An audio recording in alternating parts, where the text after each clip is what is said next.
গেছে, তাদের কোনো অ্যাকশন নেই। অন্য ওয়ার্ড থেকে অন্য বিধানসভা থেকে কাউন্সিলর এসে এই মানিকতলা ঢুকে বুথ রিগিং করছে, ছাপ্পা মারছে।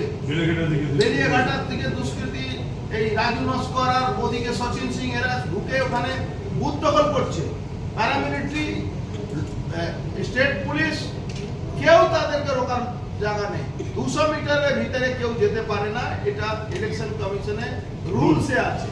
সেখানে কি করে আমরা ওই বিধানসভায় ঢুকতে পারছি না? আমরা আমাদের অফিসে বসে এখানে এসে কমপ্লেন করছি, কিন্তু একটা কাউন্সিলর, একটা ক্রিমিনাল, যে যার বাড়িতে বম ফাটে, সে নিজের তার ওখানে সব নেতারা বসে তাদেরকে আস্কারা দেয়, আর সেই ক্রিমিনাল এসে বুথ দখল করছে, আর প্যারামিলিটারি ইলেকশন কমিশন বসে বসে তামাশা দিচ্ছে।